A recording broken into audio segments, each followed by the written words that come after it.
Tariff shock ahead of Modi's China trip, the United States delivers a sharp economic blow on India by slapping a 50% tariff on its imports, just ahead of Prime Minister Narendra Modi's visit to Beijing. A so-called signal between Putin and Trump takes shape. The Kremlin confirms that signals about the Ukraine conflict were exchanged during the high-level talks between Russian President Vladimir Putin and Trump envoy Steve Witkoff. Trump calls it great progress and hints of a possible Putin-Zelensky meet. In the Philippines, Vice President Sara Duterte's impeachment case has been put to the shelf. The Philippine Senate votes to archive the said case against the Vice President, at least for now. In Australia, the Great Barrier Reef suffers its worst coral decline in decades. Scientists warn the damage, driven by cyclones, bleaching, and climate stress, it may be irreversible if global temperatures continue to rise. A voice from Mindanao, the governor of Sultan Kudarat, is calling on the Philippine government to formally support Palestine's bid for statehood. Tragedy strikes Ghana. A military chopper crashes, killing 8 people, including 2 cabinet ministers. The government declares a national day of mourning as investigations are underway. A rampage at a U.S. military base, one of America's largest, is on alert after a soldier opens fire, injuring 5 others inside a unit area. The suspect taken into custody by the military police. And after being denied bail, Sean Diddy Combs' legal team reaches out to Trump, hoping for a presidential pardon ahead of his sentencing. But could Trump intervene? We'll find out later. I'm Fatima Nawzil. Newsline World starts now.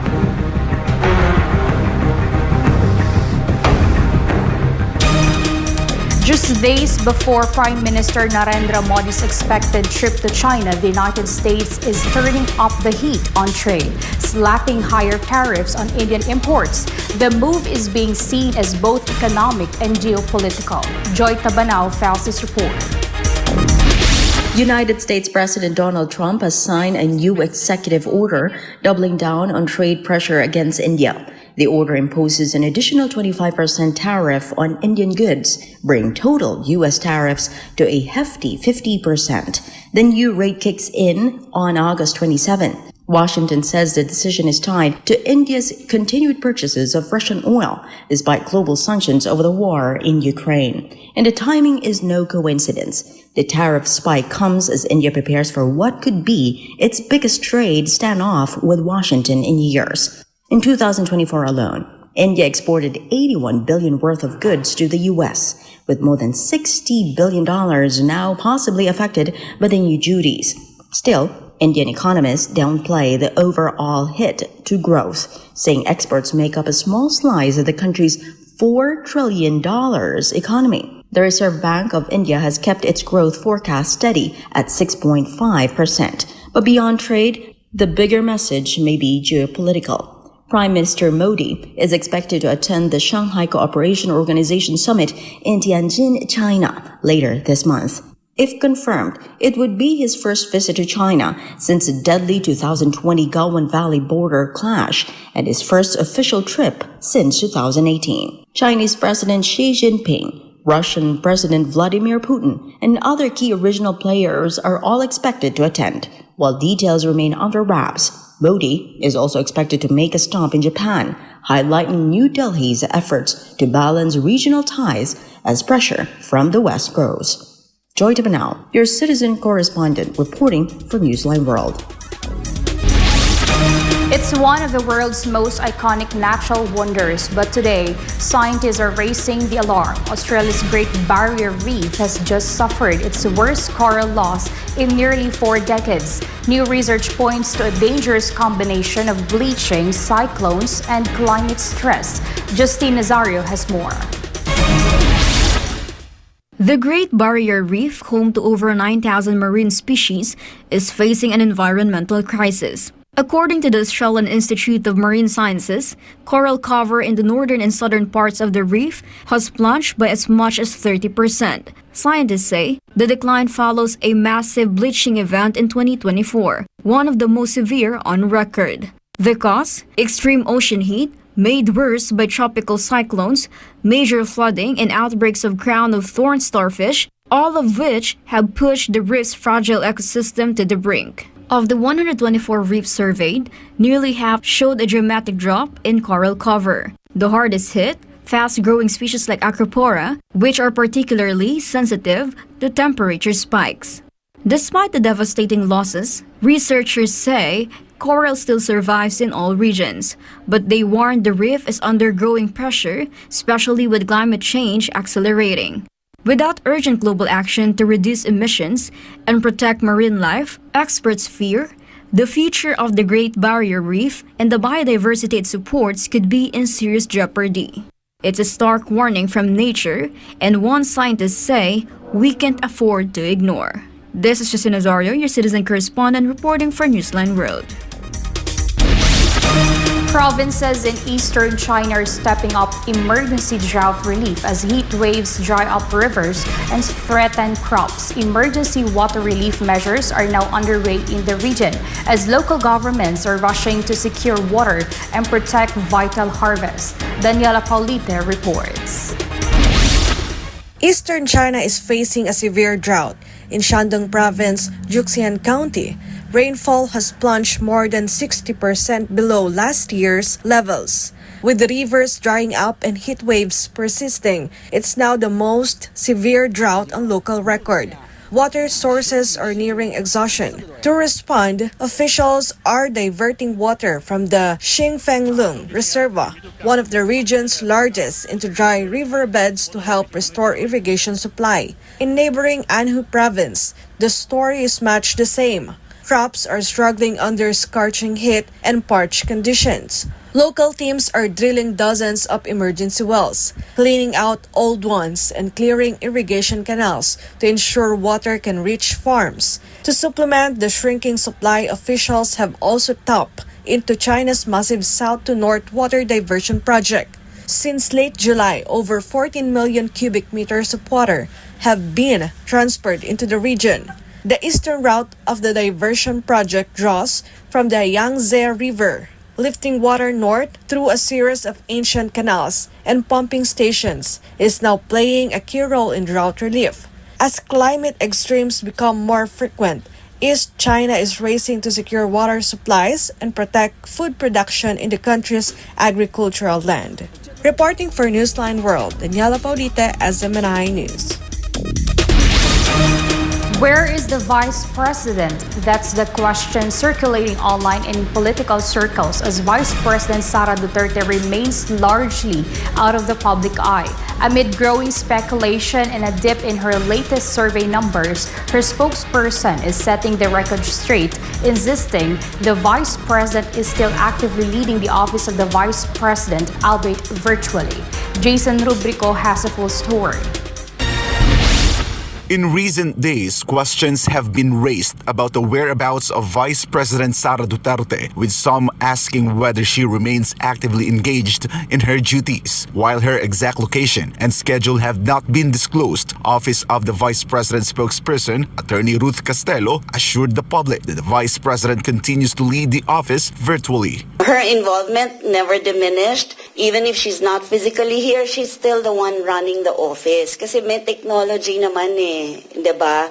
Tayo lang, yung mga nandito, kami yung gumagawa, kami yung mga sundalo, but the instructions come directly from the Vice President herself. Castelo says that in the past 3 years, Vice President Sara Duterte has made it a priority to reach underserved communities through public service. She adds the Vice President remains hands-on, personally identifying areas in need and even checking updates on the OVP's social media pages. She may not be here physically, hindi lang natin nakikita, pero yung trabaho na kailangan niyang gawin for the office is still being done. Minsan virtual, minsan ghost. Despite the political noise and ongoing impeachment talk, Castelo emphasized that the Vice President has given firm instructions to stay focused on work and public service. Impeachment or no impeachment, the office of the Vice President will work the same or even harder to fulfill the mandate of the office and to fulfill also the advocacies of the office of the Vice President. We're shielded. We do not know what's happening outside. So, tuloy lang kung anong trabaho. Yun lang ang focus naman kasi. Well, of course, that's a standing order from the Vice President also na whatever happens outside, whatever happens in politics, diretso lang, focus lang on the office of the Vice President, yes. Castelo also addressed the results of the latest Tugon ng Masa survey by Octa Research, which showed a slight drop in Vice President Duterte's trust and performance ratings. We, of course, respect the survey, regardless of the source, kung saan po galing yung survey na yan. With that, kung totoo man yun o hindi, we have resolved to do better for the office of the Vice President. The Vice President herself also has resolved to work even harder than we are all working now. So pagbubutihin pa po natin lalo ang serbisyo na ibibigay natin sa taong bayan. According to the survey, Vice President Sara Duterte's trust rating dipped from 58% in the first quarter to 54% in the second quarter. Her performance rating also fell 6 points from 56% to 50%. Meanwhile, Castelo responded to claims made by former Senator Antonio Trillanes, who said Vice President Duterte and former VP Leni Robredo may now be political allies. Well, I am not privy to that, but you know, if it's true, I'm sure the Vice President will get a lot of useful tips from former Vice President Leni Robredo. For God and my beloved Philippines, I am Jason Rubrigo, SM9 News. Up next, tragedy strikes Ghana. Military chopper crashes, killing 8 people, including 2 cabinet ministers. The government declares a national day of mourning as investigations are underway. In the Philippines, Vice President Sara Duterte's impeachment case has been put to the shelf. The Philippine Senate votes to archive the said case against the Vice President, at least for now. Newsline World will be back after the break.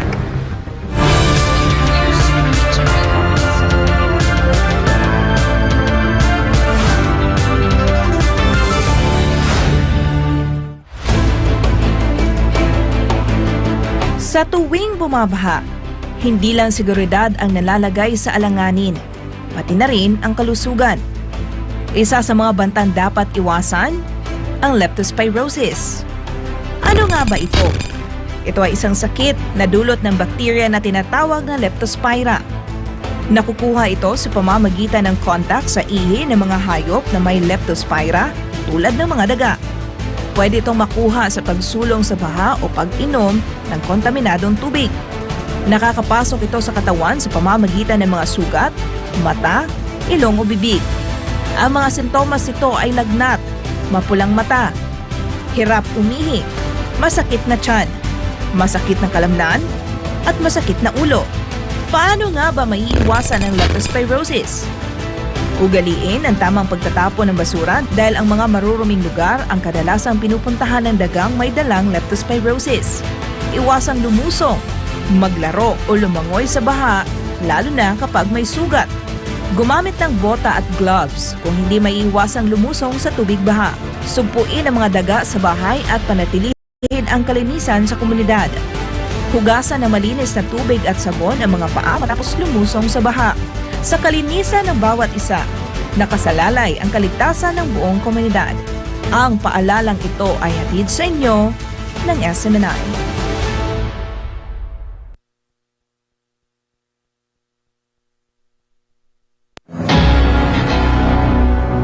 Maging alerto at handa tuwing may bagyo. Upang manatiling ligtas, narito ang ilang mahahalagang paalala. Manatili sa loob ng bahay. Iwasan ang paglabas, lalo na kung malakas ang ulan at hangin. Mag-imbak ng pagkain at malinis na tubig. Maghanda ng emergency kit. Manatiling updated sa lagay ng panahon. Maghanda ng mga flashlight at extra baterya. Panatilihing fully charged ang iyong cellphone.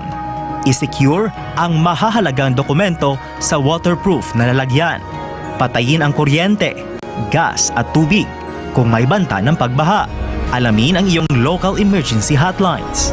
Putulin o tapyasan ang mga sanga ng puno na maaaring mabuwal sa malakas na ulan at hangin. Lumikas agad kung inabisuhan ng mga otoridad. Maging ligtas at maging handa sa panahon ng kalamidad. Ang paalalang ito ay hatid sa inyo ng SMNI.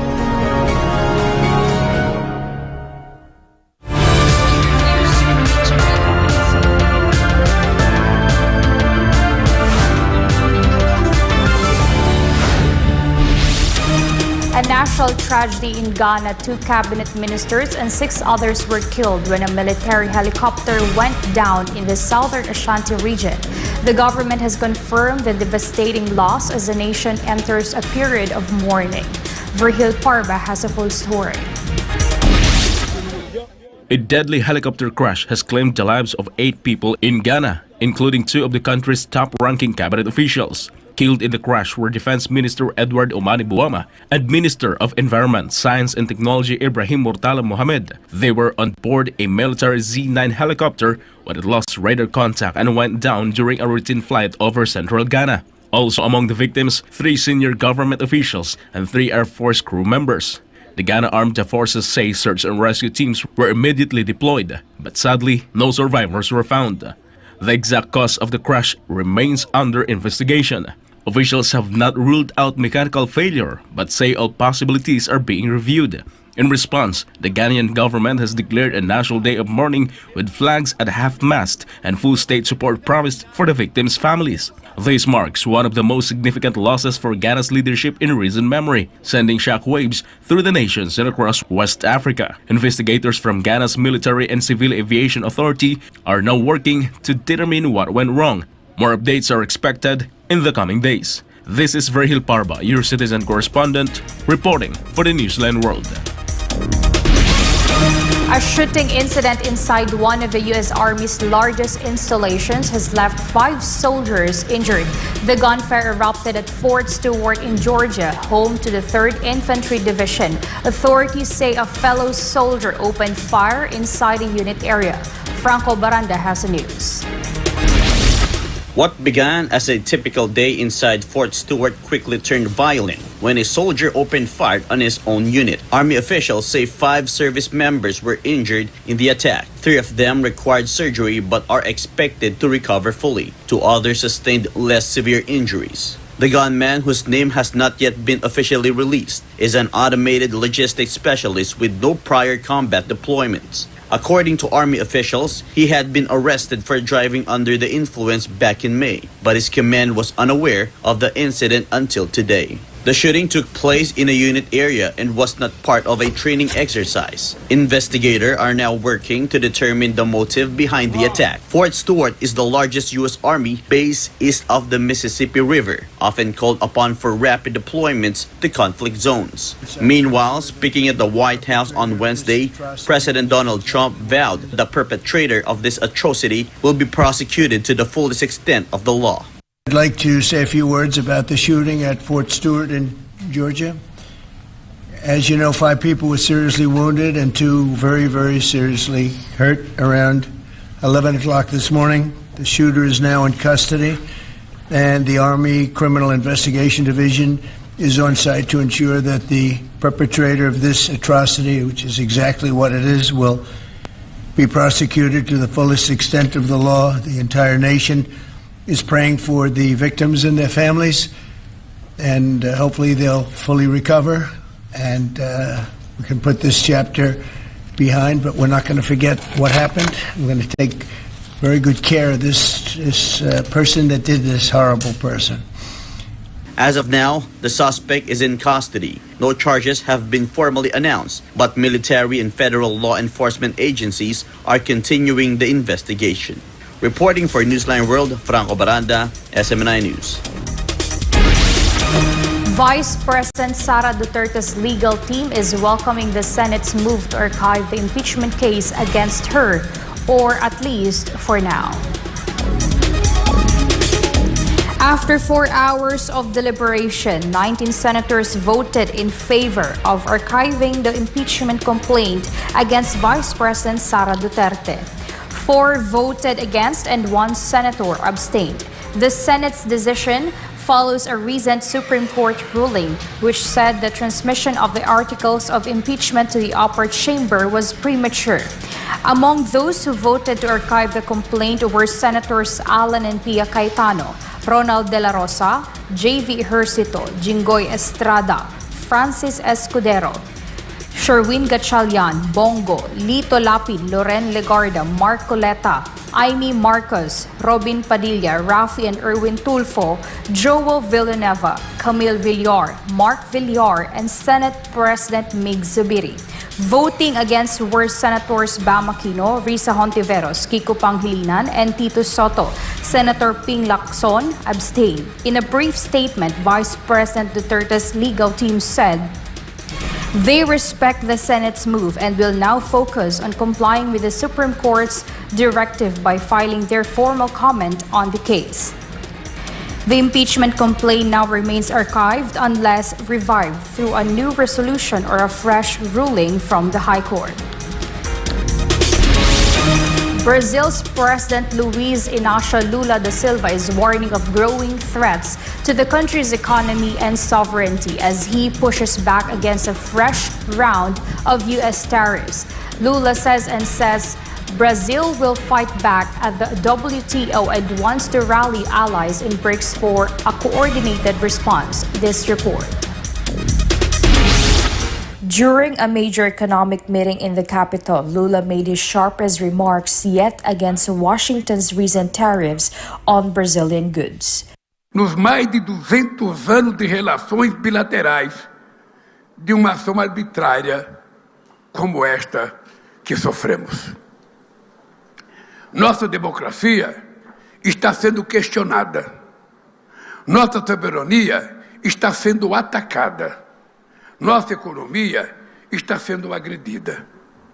Este é um desafio que nós não pedimos e que nós não desejamos. Em nenhum tarifaço aplicado a outros países.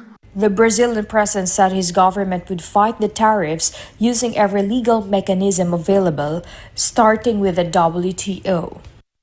A todas as medidas cabíveis, a começar pelo OMC, para defender os nossos interesses.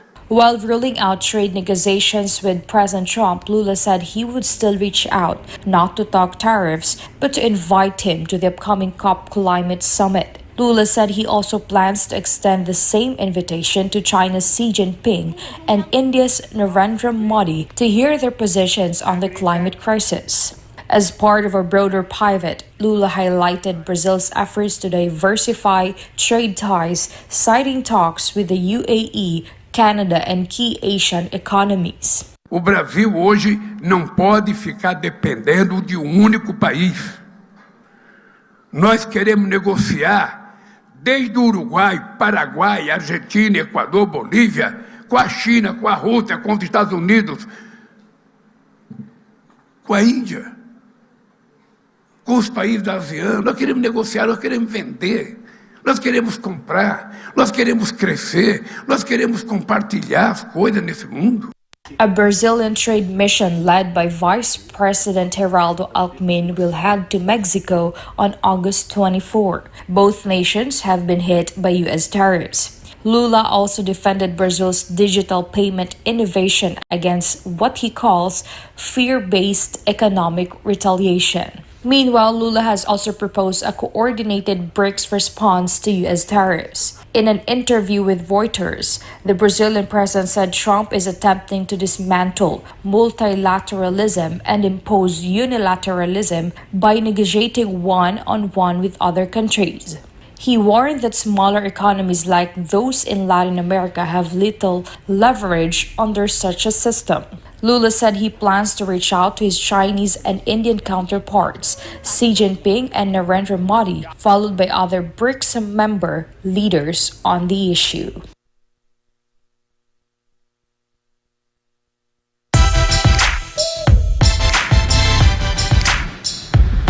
One rising striker takes his first shot at making a mark, while a long-time NFL sideline habit gets flagged for good. From Arsenal's new number 9 to a major ban on smelling salts. Here's your latest sports roundup with Carla De La Peña. New face and a new hope up front. It may have been a preseason friendly, but the energy inside Emirates Stadium was anything but casual. Victor Gyökeres earned his first start in an Arsenal shirt against Spanish side Villarreal. The Swedish striker didn't find the net, and Arsenal fell short, losing 3-2. But supporters got a glimpse of what could be. Despite a 2-month training break and just over a week with the team, Gyökeres showed purpose. His off-ball movement and pressing drawing praise from the sidelines. Manager Mikel Arteta says the debut was a necessary step towards match fitness, with Arsenal's Premier League opener against Manchester United just days away. So while the scoreboard didn't favor Arsenal, the bigger picture was all about preparation, and Gyökeres has officially entered the spotlight. For years, they've been part of football's pre-game rituals. Tiny packets packed with a powerful punch, smelling salts, used by players to wake up, lock in, or bounce back from a hit. But now, the NFL says not anymore. Starting with the 2025 season, smelling salts will be banned during games and on the sidelines. The league cites new medical research linking regular use to lung irritation, dangerously spiked heart rates, and even neurological strain over time. Doctors warn it's not a performance boost, it's a stress response. And the biggest concern? Players using smelling salts after a hit could be masking concussion symptoms. The ban will take effect at the start of the 2025 season. Until then, teams are being urged to educate players and start phasing out the habit. So those iconic moments, ripping open a packet and taking a deep inhale, may soon be a thing of the past in the NFL. This is Carlo De La Peña bringing you the latest sports news. Coming up, a voice from Mindanao. The governor of Sultan Kudarat is calling on the Philippine government to formally support Palestine's bid for statehood. And after being denied bail, Diddy Combs' legal team reaches out to Trump hoping for a presidential pardon ahead of his sentencing. But could Trump intervene? We'll find out later. Stay tuned for more news.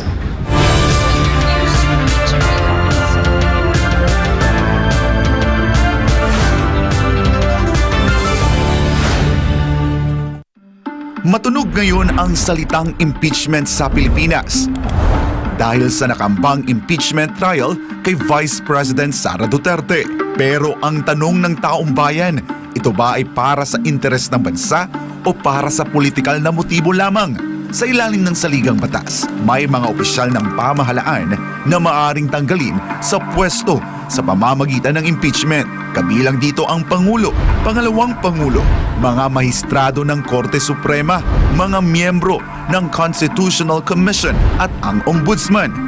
Maaaring ma-impeach ang mga nabanggit na opisyal dahil sa matinding paglabag sa konstitusyon, pagtataksil sa bayan, panunuhol, katiwalian, mabibigat na krimen o pagtataksil sa tiwala ng publiko. Sa kasaysayan ng Pilipinas, ilang matataas na opisyal na ang humarap sa impeachment trial. Noong taong 2000, si Pangulong Joseph Erap Estrada ang unang pangulo ng bansa na humarap sa isang impeachment trial. Taong 2011 naman, si Ombudsman Mercedes Gutierrez ay naharap din sa impeachment dahil sa umano'y kapabayaan sa pag-aksyon sa mga kaso ng katiwalian. Hindi na siya humarap sa pagdinig sapagkat bago pa magsimula ang impeachment trial ay nagbitiw na ito sa pwesto. Noong 2012, si Chief Justice Renato Corona ay napatalsik naman mula sa Korte Suprema sa unang pagkakataon na impeach ang isang Chief Justice matapos mapatunayang hindi niya idineklara ang kanyang Statement of Assets, Liabilities, and Net Worth o SALN ng buo. Ano nga ba ang proseso ng pag-impeach sa isang mataas na opisyal batay sa konstitusyon? Maaaring magsampa ng reklamo ang isang miyembro ng Kongreso o isang mamamayan basta may sumusuportang kongresista. Kapag 1/3 ng mga miyembro ng Kamara ang sumang-ayon, tuloy na agad ang proseso ng impeachment sa Senado.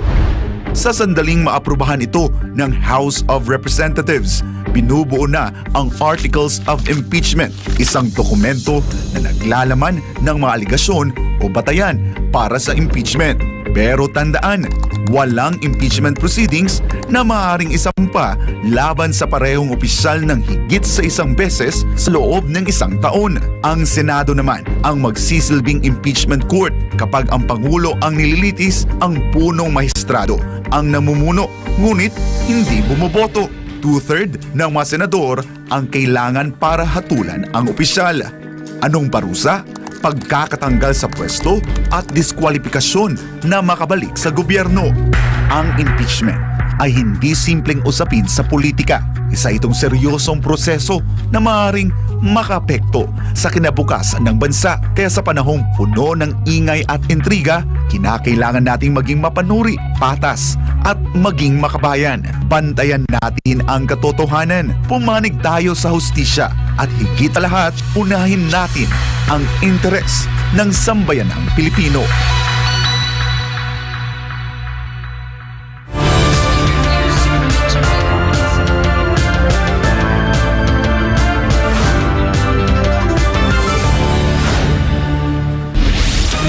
As the war in Gaza shows no signs of slowing down, pressure is mounting around the world to end the violence and recognize the rights of the Palestinian people. Here at home, a Mindanao leader is taking a stand, calling on the Philippine government to support Palestine's bid for statehood. MJ Mondihar has this report.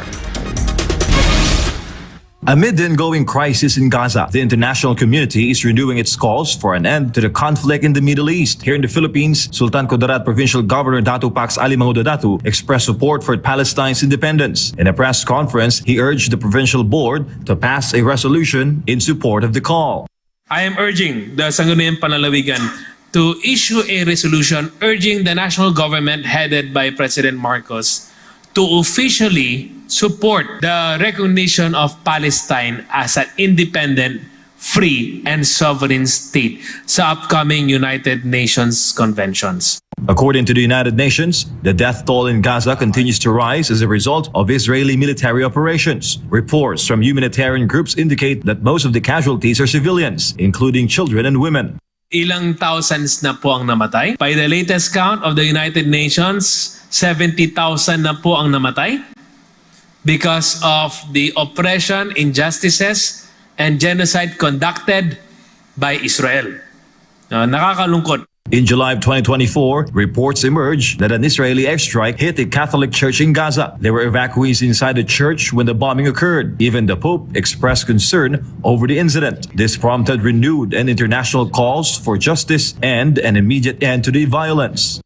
In fact, last month, natamaan po ng bomba ng Israel ang isang Catholic church. Diba? Even the Pope made comment about it. The war has to end. It's not a war. The genocide has to end. According to the governor, this should not hinder comparison. Coming from a region with its own history of conflict, Governor Mangudadatu stressed the importance of peace and solidarity.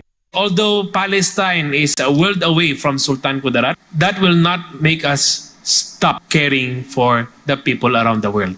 Dapat mahal natin sila. As of latest United Nations data, 143 member states have recognized Palestine as a free and sovereign nation, excluding the Philippines. For many, however, the statement by a local official serves as a reminder that affirming a people's dignity transcends foreign policy. It is a matter of humanity and fundamental principle. For Government of Philippines, MJ Mondihar, SMNI News.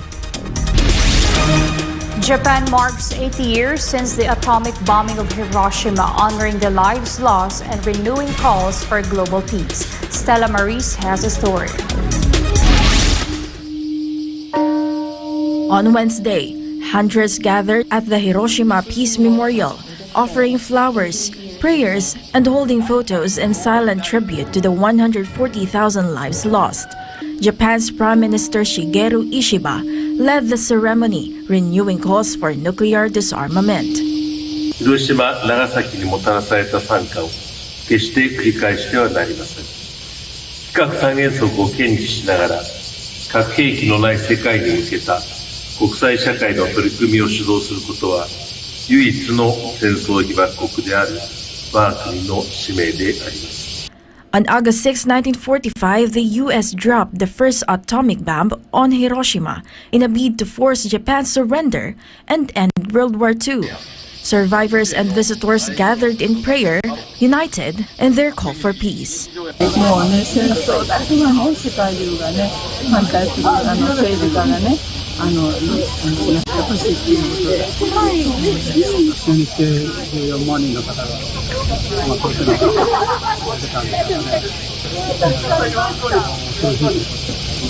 While Japan remains non-nuclear by law, it relies on the U.S. nuclear umbrella for protection under the U.S.-Japan Security Alliance.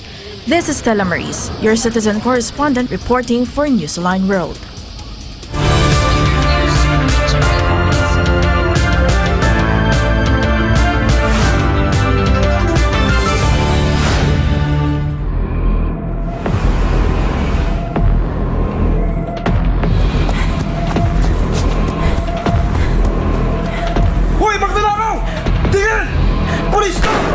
Hala, magnanakaw! Magnanakaw! Magnanakaw! Uy, magnanakaw!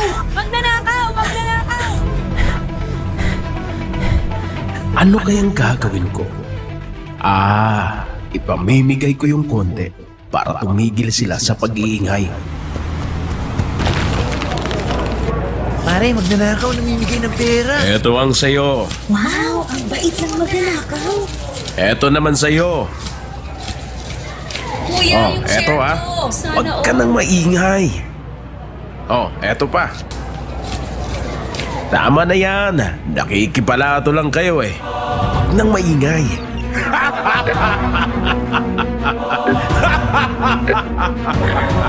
Diba? Konti lang pinamigay ko. Mabait na ako. Tahimik na sila.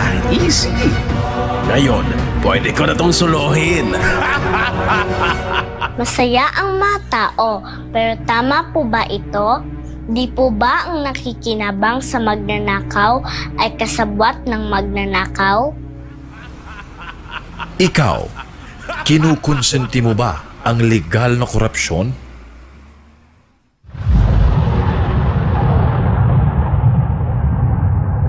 Isang digmaan na parang pelikula.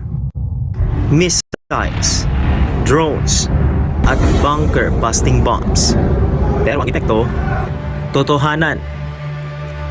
Daan-daang patay, wasak na infrastruktura, at nagmahal ang presyo ng langis na nakaapekto sa pandaigdigang merkado. Ito ang tinaguriang 12-day war o 12 araw na gyera sa pagitan ng Iran at Israel. Isang gyerang nagbago sa takbo ng politika, ekonomiya, at seguridad, hindi lang sa Middle East, kundi sa buong mundo. Hunyo 13, 2025, binomba ng Israel ang Iran para pigilan ang umano'y pagbuo ng nuclear weapons. Gumanti ang Iran. Libu-libong missiles at drones ang pinakawalan na ikinamatay ng 28 sa Israel. Sa loob ng 12 araw, kaliwat kanang opensiba ang inilunsad ng magkabilang panig. Hunyo 22, sumali na ang Amerika. 3 nuclear sites sa Iran ang binomba gamit ang B-2 stealth bombers sa Isfahan, Fordo at Natanz. Sabi ng US, layo nitong hadlangan ang nuclear program ng Iran. Pero para sa Tehran, ito raw ay pagtalikod sa diplomasya. Hunyo 24, inanunsyo ni US President Donald Trump ang ceasefire sa pagitan ng Israel at Iran. Pero ilang oras pa lang, muling nagkagirian. May ulat ng missile strike ng Iran na itinanggi nito kaya gumanti ang Israel. Sa huli, tumigil din ang putukan. Parehong panig nagdeklara ng tagumpay. Parehas ding nagturuan kung sino nga ba ang lumabag sa ceasefire. Ngunit para kay Trump, pareho lang lumabag ang dalawang panig. Bandang gabi ng Hunyo 24, tumalab na rin sa wakas ang ceasefire. Ngunit habang pansamantalang natahimik ang putukan, nananatiling mainit ang mga tanong. May saysay pa ba ang diplomatikong kasunduan kung nauuna pa rin ang dahas? Marami ang umaasang ang tigil putukan ay simula ng mas mahinahong diskusyon. Pero ang duda nananatili. Sa Israel, nagtago ang mga sibilyan sa mga bomb shelter, habang sa Iran, maraming taga-Tehran ang napilitang umalis sa kanilang mga tahanan patungong Turkey at Armenia para makaligtas sa gulo. Sa Iran, ayon sa Health Ministry nila, 610 na ang patay, 4,746 ang sugatan. Sa Israel, 28 ang nasawi, ayon sa Army Radio. Marami rin sa military commander at scientist ng Iran ang nasawi. Sa Israel, umabot sa 8.7 bilyong dolyar ang kabuang gastos sa digmaan. Katumbas ito ng halos 725 milyong dolyar kada araw sa loob ng 12 araw. Habang ang Iran, nahirapang makabangon dahil sa nasirang pasilidad. Matapos ang deklarasyon ng ceasefire, nakatutok na ulit ang puwersa ng Israel sa Gaza. Ang Iran, walang plano na agad makipagnegosasyon sa Estados Unidos. Bagaman sinuspindi rin nito ang muling pakikipagnegosasyon sa US patungkol sa kanilang nuclear program, bukas pa rin ang pinto ng diplomasya. Tuloy pa rin ang nuclear program ng Iran na iginiit nilang para sa mapayapang layunin. Git pa nila, lalo pa raw paiitingin ang pagsulong nito sa gitna ng tensyon. Sa kasagsagan ng tensyon, nagbanta ang Iran na isasara ang Strait of Hormuz, isang makitid na lagusan kung saan dumadaan ang halos 20% ng langis sa buong mundo. Bagamat hindi pa ito isinara, nagdulot na ng panik ang banta ng Iran. Tumaas ang presyo ng langis. Umabot sa $78 kada barrels ang crudo. Damang-dama ng buong mundo ang epekto ng digmaan. Ang pandaigdigang merkado nataranta. Sa kasagsagan ng gyera, bumagsak ng 2% ang US S&P 500 at tumaas ng 30% ang gastos sa maritime insurance na nagpabigat sa kalakalan sa Asya. Sa Pilipinas, na umaas sa imported na langis, lalong tumaas ang presyo ng gasolina, LPG at bilihin na nagpalala sa inflation. Ang mga Pinoy na nasa Middle East na nais bumalik sa Pilipinas dahil sa takot, nahirapan makauwi. Kapag tumataas ang presyo ng langis, sumasabay din ang gasto sa produksyon ng mga bilihin, kaya't ramdam ang epekto nito hindi lang sa petrolyo, kundi sa buong ekonomiya. May panukalang fuel subsidy para sa mga PUV, pero sapat kaya ito? Isa itong paalala na kahit malayo ang labanan, ramdam.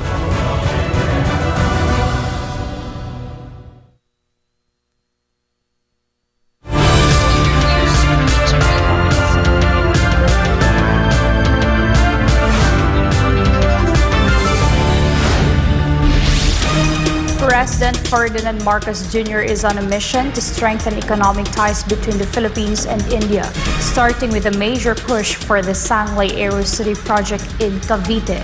And at the same time, the president is highlighting deepening collaboration across key sectors during a high-level business forum in New Delhi.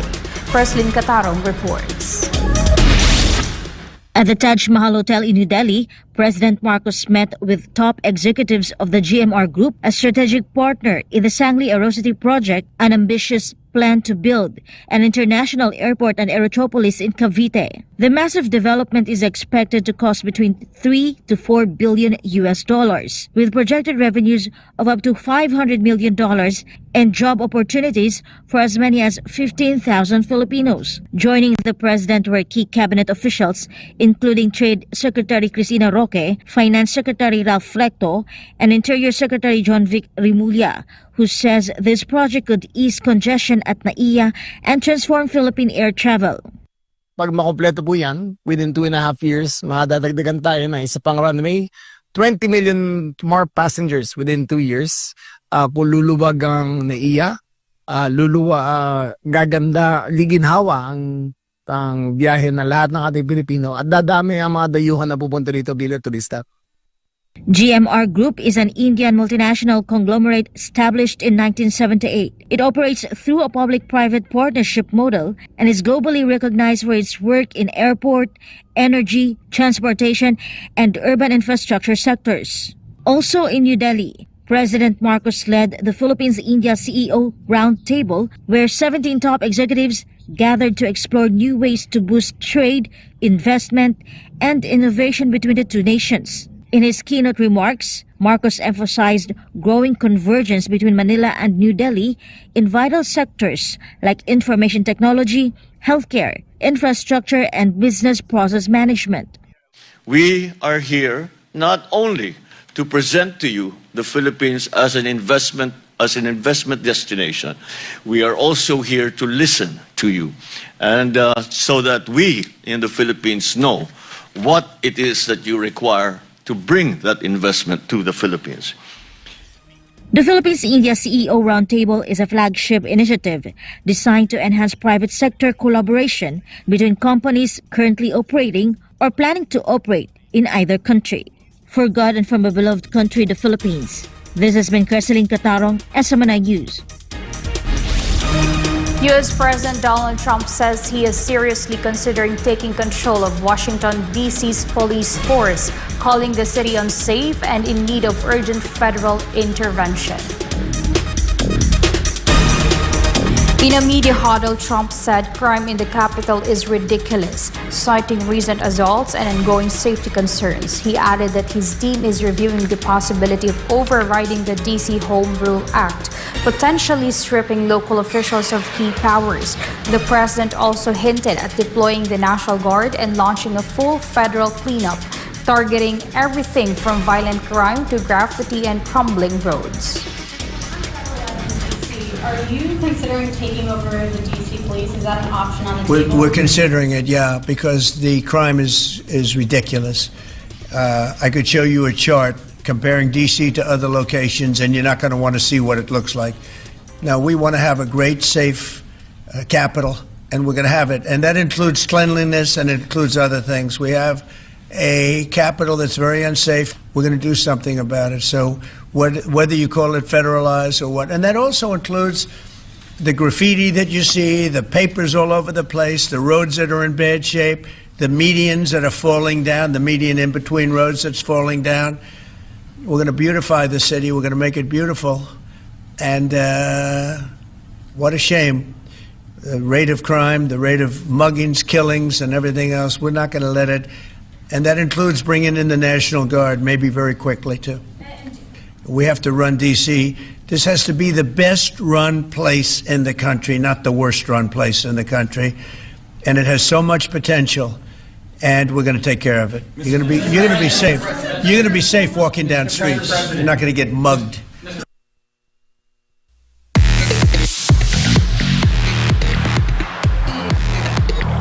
For showbiz update, a heartbreaking farewell to a young star gone too soon. Fans are mourning the death of the Walking Dead actress Kelly Mack. And in a separate headline, making waves in the music world, Sean Diddy Combs' legal team is now turning to former President Trump, seeking help ahead of the rapper's sentencing. Here's more from Sigrid Castañeda.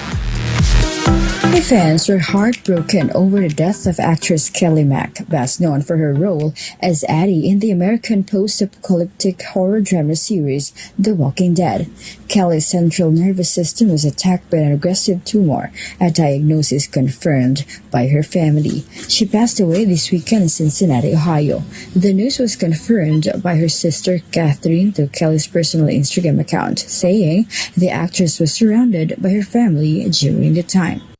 The post revealed that the 33-year-old actress died on Saturday evening with her mother, aunt, and a close companion named Karen by her side. A memorial service will be held in Cincinnati on August 16, with a second service planned in Los Angeles at a later time. Fans were quick to share their condolences in the comment section. The Walking Dead co-stars and crew members also paid tribute to Kelly Mack. Kelly began her acting career in commercials at a young age. Her first movie role was as Chloe in The Elephant Garden in 2008, for which she received an acting award from Ratia School of the Arts. Her legacy will always be cherished by her family and everyone who had the privilege of working with her in the industry. Following the judge's decision to keep Sean Diddy Combs in prison until his sentencing in October, his legal team has reached out to U.S. President Donald Trump seeking intervention for bail before the hearing. The rapper was convicted on 2 counts of transportation to engage in prostitution offenses and faces a maximum sentence of 20 years in prison. This request to the president was confirmed by attorney Nicole Westmoreland, a member of Combs' defense team. But could Trump possibly help the rapper? Last week in a Newsmax interview, Trump revealed that Combs' lawyer had contacted him, but he says he's unlikely to pardon the rapper. A White House official was also asked about a possible pardon, but stated that they will not comment on the request. As of now, Combs remains held at the Metropolitan Detention Center in Brooklyn with multiple bail requests, including a $50,000 million offer having been rejected. Combs is scheduled to be sentenced on October 3, 2025 in the Southern District of New York. This is Sigrid Castaneda, your citizen correspondent, bringing you the latest showbiz.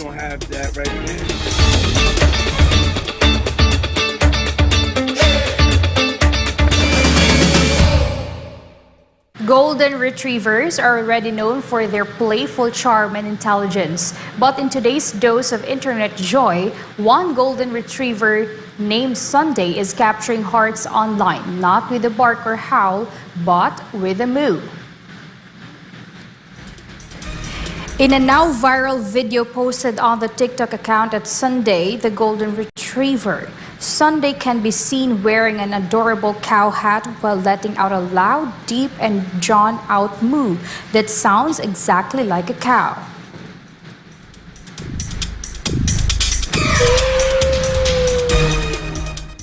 Good girl. Sunday, say moo. Good job. What does the cow say? Good girl. Sunday, say moo. Fans and viewers can't get enough of Sunday's hilarious barnyard impersonation, with many calling it Moovilous. The Kremlin has confirmed that Russian President Vladimir Putin and U.S. Special Envoy Steve Witkoff exchanged what it calls signals during a high-level meeting in Moscow.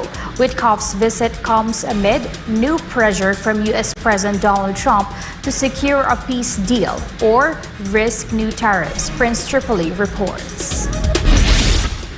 These are the new signs of diplomacy between Washington and Moscow, as the Kremlin confirms that Russian President Vladimir Putin and U.S. President Donald Trump's special envoy, Steve Witkoff, exchanged signals about the Ukraine conflict in their latest meeting. The meeting took place in Moscow. Kremlin aide Yuri Ushakov described the nearly 3-hour talks as useful and constructive. Witkoff, a longtime Trump associate and now special envoy, is on what the U.S. president has called make-or-break mission to secure progress toward a Russia-Ukraine peace deal. Putin and Witkoff reportedly discussed bilateral relations, strategic cooperation, and the Ukraine conflict, exchanging what Ushakov called signals of the situation. Ushakov said Putin has received corresponding signals from President Trump but declined to elaborate, pending full debrief.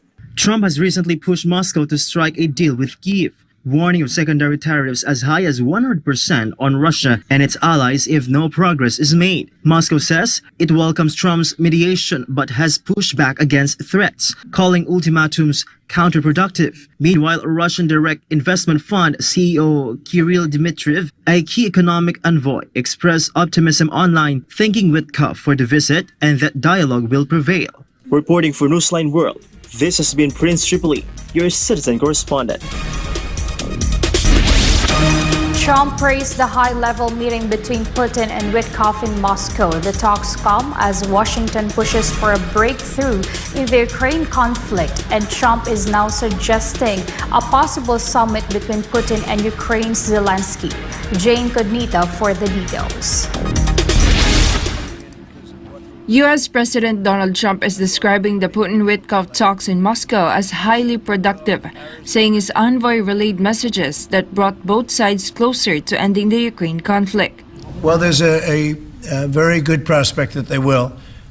and we haven't determined where, but we had some very good talks with President Putin today, and there's a very good chance that we could be ending the end of that road. That road was long and continues to be long. In a post in Truth Social, Trump also said great progress was made on the Putin-Witkoff talks and that he's already briefed some European allies about it. The U.S. president also revealed that a direct meeting between Presidents Putin and Zelensky is now being considered. But there's a good chance that there will be a meeting very soon. Asked how close a peace deal may be, Trump remained cautious. Well, I don't want to say. I've been disappointed before. This has been Jane Conita, your citizen correspondent for God and my beloved country, the Philippines. Words of the song.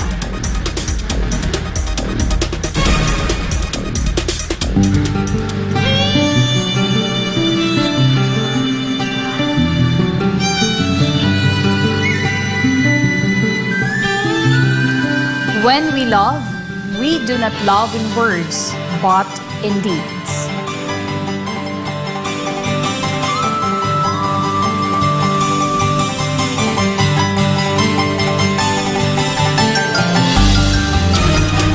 And that's all for this edition of Newsline World. For God and my beloved country, the Philippines. I'm Fatima Nawzil. Thank you for watching.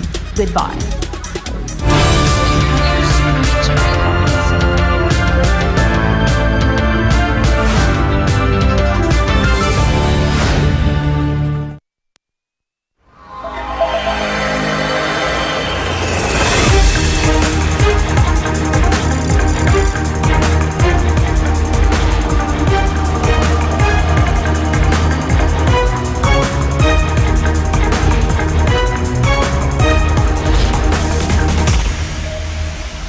This is SMNI News Channel.